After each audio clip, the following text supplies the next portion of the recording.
Good evening, sorry, what am I talking about? Good morning, ladies and gentlemen. This is going to be Harry Muppet, and we are going to be casting the first game of the final series for the Kaspersky Arena July tournament. So, yes, down at the bottom left side of the map, we do have our red Zerg player, TLO. And yeah, he was facing up against Thorzane in the previous series, managed to beat him, and now he's going to push on to the final series. And yeah, if he wins this series against KrasS, he has won the overall tournament, and he will get 700 euros, I think, out of the total 1,000 euro prize money. But yeah, it's going to be very interesting because his final opponent in this tournament is going to be our orange Terran player, KrasS, or KrasS, or I'm not exactly sure, but he is a German Terran player. German, just like TLO, and yes, well, I suppose that makes sense considering it's a German tournament. So yeah, haven't actually seen KrasS in that much though. I had a check back at the DreamHack Summer and the Home Story Cup number 7, the two tournaments I previously cast, and he wasn't in either of those. He might have been in a random game I cast, but other than that, I haven't seen much of him playing. So yes, it's going to be very interesting to see how he does against the very formidable play of TLO. And TLO, meanwhile, going for some fairly standard stuff. Nice early hatchery coming out into a pool, so extremely standard for Zerg players. And KrasS going for a not a very standard play, going for extremely early command center. I don't know, I guess this is starting to get a little bit more standard on huge maps like this, because it's unlikely that the Zerg player will scout him out nice and fast. And even then, it's unlikely that the Zerg player will be able to do much about it because they're too busy getting their own stuff out. The most they'll do is they'll scout out this, and the Zerg player will get an extremely early third. But here we go. The Overlord, the first Overlord does actually come out, see KrasS's base, and he just has to move over a little bit, and he's going to see that command center. So we'll see the Overlord not quite making the jump over there to see the command center. I don't know whether he knows there's a command center out there where he is pretty certain there's going to be, or yeah, but I do not know what he is expecting. But yeah, he definitely needs to see that command center, and then he needs to do one or two things. I don't know, I guess the first would be to do a massive push in off two bases. See if he can just overwhelm KrasS, punish him for going for such an early command center. And the second thing is just to get a third. And 90% of the time, you'll just see the Zerg get a third base. It's nice and safe to get a third base at that point. I thought that was a drone for a second getting a third. That would have been quite early, but not surprising at all to see something that early with the command center out here. But yeah, KrasS meanwhile going into some standard stuff. Looks like it's going to be a reactor and a factory, so we're going to see some Hellion pressure. And yeah, meanwhile TLO just scouting all over the map, doing all sorts of good stuff, but he has not seen this command center yet.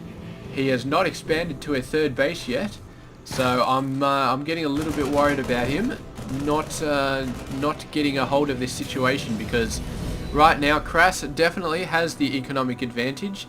TLO can build out more workers, but he's going to sacrifice military units, whereas KrasS can just build workers and military units at the same time. He can do all sorts of awesome stuff. So yeah, KrasS will definitely start to catch up here, unless TLO starts to get a third base. He is getting a Roach Warren though, but I think this is just normal play. I don't think he's scouted it yet. This Ling just waiting to run in. I'm not sure why he hasn't sent it in yet. He's probably expecting the command center to really start finishing being built right now, so he can just go in and scout it out. But yeah, when he's going to come in, he's going to see a few more workers over there than he may have expected, and yes, this is not going to be good for TLO. But a Ling does come in, sees the expansion, and TLO has got to be thinking about a third now. Third or something else crazy. But 8 roaches at the 6.5 minute mark. I think that pretty much tells us all we needed to know, and that is that TLO does not want to go for a third. He wants to go in there and he wants to hit KrasS nice and hard and finish him off early. So yeah, we'll see exactly how these guys go. Hellions, of course, very, very good versus Hellions, and there's no real Marauder presence in KrasS's base. Of course, it's a bit too early, but you see the roaches and instantly starting to build some Marauders. So he knows that Marauders are going to be the absolute savior for his base right now, and he is going to be getting them. Meanwhile, TLO is getting out a bunch of lings as well. He's got a massive amount of lings. He has got his Baneling's nest up already. So yes, going to be some Baneling pressure. The gate is going to get knocked down, and the roaches are going to wipe out all of the Hellions, but the Marauders are going to be the thing that switches this around left or right. I don't know. I do not know. He's got one Marauder. He's getting a second one out. It's not a huge amount, and if lings get around the Marauders, then the Marauders are all dead, but he's still got these Hellions, so with some exceptional micro on KrasS's part, he may very well be able to hold this off. But the Baneling's going in. They could have taken out those Marines, but I think they want to save themselves for the workers. Yeah, they go. Beautiful hits. Half of those workers getting decimated and everything in that bunker. The roaches going in, but the just the massive amount of Hellions are actually starting to take their toll on these roaches. I guess Hellions can take out roaches when there are enough of them, and the Hellions getting chased down, but I do not think that TLO has roach speed, and that is definitely not going to work to his advantage at this point. He definitely needed roach speed, but he was just going for too early a push, and he could not get it out in time. Roach is going to be taking out quite a lot of stuff. He's pushed back a little bit in terms of the economy, but it's not a huge amount. The Ling's going to be running in, but they did not want to go anywhere near the Hellions. Maybe just taking out some workers and mules and stuff like that, but I'm starting to fear that TLO is not going to be able to force this attack back. He's got a ton of Banelings, but what he really needs right now is roaches, and he does not have the roaches that he needs. He can build up a ton of them right now and maybe push in again, but yeah, maybe KrasS will just get the Marauder numbers up he needs by the time that push comes in. We see we've got reinforcements, but they're all lings. He has not built any roach reinforcements, and I think that's a little bit of a mistake. But yeah, TLO transitioning straight into a third base, so he knows he got beat pretty badly, but he did wipe out the majority of the units for KrasS, the military units, but KrasS is pretty much caught up on economy. He didn't take too many hits there, and in terms of his work account, and TLO deciding, you know what, I did not win in with that push, so I'm going to see if I can continue to get the economy up nice and fast. And yes, he is doing that. He's getting a bit of a lead, 8 workers now, but of course KrasS has already managed to get a third base out while all that craziness was going on. So yeah, it's just sort of be down to KrasS to plunk that third base down somewhere to defend it, and if he manages to get that down in the next couple of minutes and defend it, then he is going to be in an awesome situation. And it's very rare that you see a Terran player out macro a Zerg player, but that is exactly what KrasS is threatening to do right now. And we can see what tech options have we got going down. So there's a starport, another barracks. No, that barracks is already built, but yeah, definitely looks like triple M from where I'm sitting. He's getting some widow mines down as well, but those will just basically be for mainly defensive purposes. The Hellions trying to he's trying to get as much use out of them as he can, just for harassment mainly, but the TLO does have a fair amount of roaches out, and he's got to move him into a beautiful position here to back off this sort of base, get the Hellions from running in. So yeah, TLO definitely knows what he's doing, and these Hellions, yeah, they're just going to be running around not really accomplishing much, but the main army that he's built back here is going to be exactly what KrasS needs. Meanwhile, one overload going down, and yeah, they're just sort of just going back to TLO, getting his third base up, getting in a solid position once again, and yeah, KrasS looking to push ahead with this third command center. If he can get that out, then yeah, it'll be really awesome, and we can definitely see some triple M tech going on here. Armory as well, widow mine upgrades or something like that. I can't think what else it may be for. Tanks perhaps. I really can't say it. The Hellions getting a little bit of a run around, getting past most of the army, but they are going to get trapped here, and maybe killing one drone there, maybe not even one, I can't really say. Here comes this, but the Overlord pooping all over the place here and doing a great job at keeping that command center from landing as soon as it wanted to. You can see this one was screwing up this expansion as well, so pretty great job. And yeah, KrasS actually choosing to land out here a little bit close to the Zerg base, so it's going to be that much easier for TLO to go in and just start harassing the crap out of that base. And yeah, we will see exactly what happens, but I would estimate that this is not going to be the last time this base is hanging up in the air.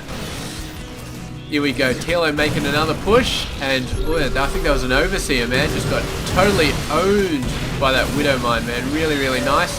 And KrasS falling into a good position here. The supply depot is going up, and I don't know if TLO meant to wipe out those supply depots, but he definitely did with the Banelings.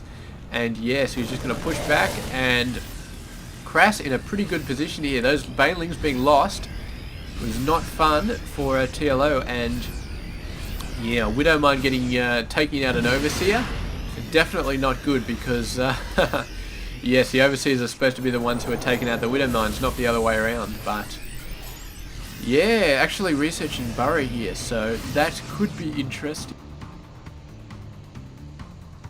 But we will see exactly if he manages to do anything, because yeah, burrowed Banelings popping up into the Terran forces always going to be very, very scary, so I'd be quite interested to see that happen again.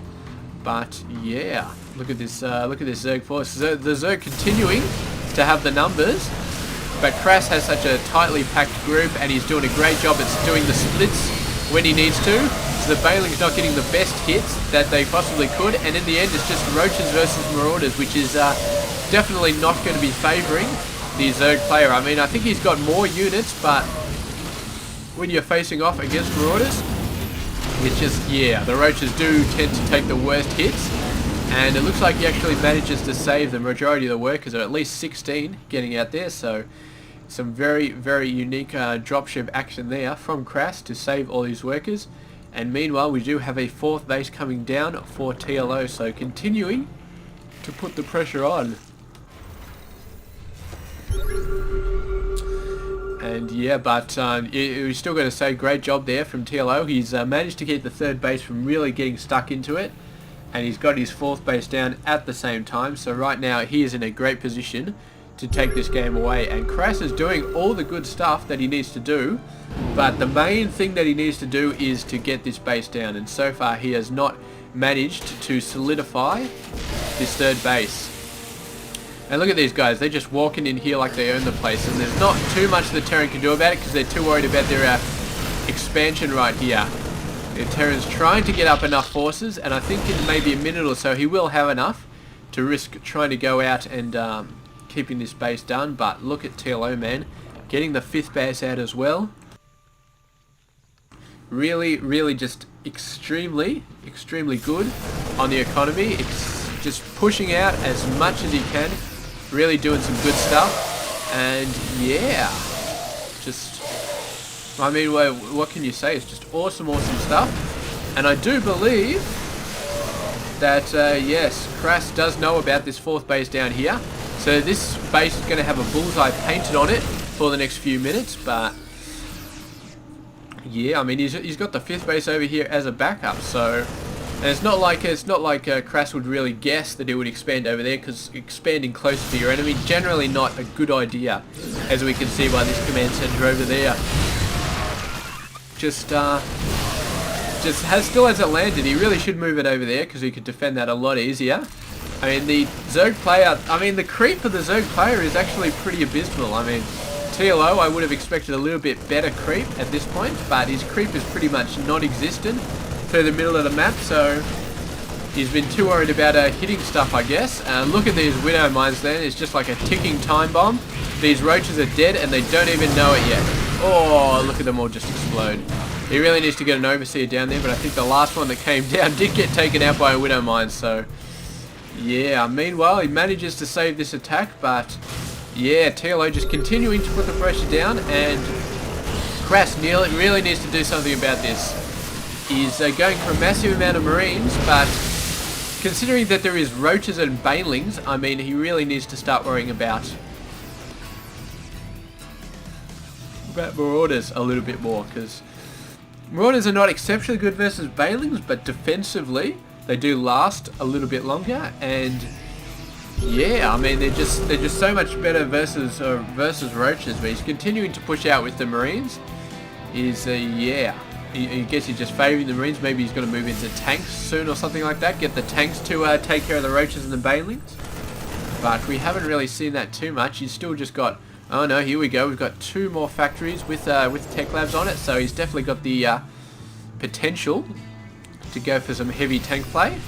And yeah, look at these guys coming out. They are definitely on a home run for this 4th base. Definitely want to take it out. And TLO, I don't know how he knows what he knows, but he is moving some reinforcements back into there. He's obviously guessing that forces are going to move over there. But he doesn't have a massive amount. He's just like a spine crawler, a few banelings and a bunch of lings. And I don't know whether it's going to be enough, because he can just save this entire force inside the medevacs whenever the hell he wants. And yeah, definitely actually going to move them over here and just heal them up straight away. So really, really great job there. Slowly moving them across, getting them all healed up so that he can go in with a fresh dim and do some really good stuff. But TLO getting the ultras out, so he's been absolutely awesome on his upgrades. You can see he's just about to get 3-3 for his ranged ground. He's just about to get 2 attack for his ultras and his lings, and he's also, looks like that guy got scorched by a tank, so they're not going to want to go in there anytime soon. And he's also getting ultraless armor, so the upgrades for a TLO is going to be quite impressive. But then again, KrasS is a little bit ahead even of that. He's got 2 armor and 3 weapons on his Marines, so really, really awesome stuff here. And I'll have a look at the tanks in a sec. I want to see what they've got, but I just can't pull away from this awesome medevac action at the moment. And I don't know, maybe KrasS can actually do some damage here. He's going to go for the workers. He's going to take out quite a few of them. And yeah, this is going to be really, really awesome. So we'll see if he can take out the hatchery. I don't know about the hatchery. The workers have all run away, so it's going to take taking minimal losses for TLO here. But who knows? Who knows what is going to happen? Because I certainly don't. And here we go. The tanks really, I mean, this sort of pressure he was doing before with the roaches, with the banelings, this tank presence is really going to start shutting that down. I mean, roaches can sort of go up against tanks if they've got a really nice ratio, if they've got like 5 or 6 roaches per tank. And I think he's just at that ratio. If this gets out any more tanks, then these roaches are just going to be in such a bad state. But the Ultra's getting nice and close to the Marine Marauders, and that is going to be very bad. You can see he's pushing in from both sides, doing a great attack there. And these guys forced to fall back behind the tank line. The tanks all get taken out. But it may have been enough, because the roaches are pretty much all gone, and this ground army should be able to wipe them all out. But maybe he should have held the line a little bit, saved his tanks, because it's a lot easier to replace these guys than it is to replace tanks. But he may just have ended up losing the entire army anyway, so we will not know whether or not he would have won that if he had held the line. But regardless, what we do know is that there are a huge amount of ultras coming out. And if we have a look at the income, yeah, TLO definitely doing some good worker damage over the course of this game. I think it's probably been just like 1 or 2 engagements where he managed to get like 20 or 30 workers, but it does add up over a long period of time. And there's an attack going in here again, and this time TLO knows he cannot defend this. He's too committed to this force, to this attack right here. So he's just going to let that base go, and he's just going to say, well, you can have my base, but I'm going to take all of your bases and I'm going to wipe you out. So there we go. Ultra's coming in here, and most of KrasS's forces were actually down in the bottom right, taking out TLO's force. So he hasn't really got much. The Marauder's getting a nice position, but I don't think in the end that it's going to actually happen. I think the Ultras are just doing too much damage. They've really gone in there and really done some awesome job. 4 workers to 72. I mean, it doesn't matter what else happens. There is no chance that he's going to be able to sort of recover from that. And here we go. He's starting to get some forces to take these guys out. He's pretty much wiping out KrasS, but he wants to make sure that KrasS does not wipe him out as well. So sending in some banelings. Bailey's going to get some fairly nice hits, but he did manage to save a lot of them. And TLO not even going to bother going for any anti-air to really take these guys out. He is just going to go for some standard stuff, just all ground units. He did actually end up going for Ultra Infester, which is something is a fairly good tactic. I mean, Ultra Infestaling, definitely you sort of lull your opponent into sort of getting a lot of Marines, and yeah, but he has got because he had early road pressure, then KrasS sort of did go for a lot of Marauders as well, so that's why he did such a relatively good job holding off the Ultras, but in the end it was the economy which just completely screwed him over. I mean, having his third base locked down for pretty much the entire game, and having this fifth base over here that he didn't even know about, really the combination of those two things just basically lost KrasS the game, and right now he's just going to run around finishing him off. KrasS trying to keep himself in the game by keeping these guys alive with medevacs, but TLO, man, he just has too much. He can just run around. All of the units gone here, just the medevacs left, and these guys are just about to get wiped out. So yeah, KrasS gives the GG with a WP on the end. Well played, TLO. And yeah, game number 1, TLO really going in there, really doing some awesome stuff. And really just taking this game away. Yeah, so excellent job there in the final series. We have had everybody who's won a series lose the next one. So I mean, Bifey lost to White-Ra, then White-Ra lost to Thorzane, then Thorzane lost to TLO. So we would expect TLO to lose to KrasS, but I don't know. I think TLO is going to break the cycle, and I think he's going to win this series as well. Actually, I don't know, but I mean, he did an awesome job here, so there's a good chance he's going to win the series. So let's keep moving on, and let's move on to game number 2. This has been Hairy Muppet. I hope you've enjoyed it.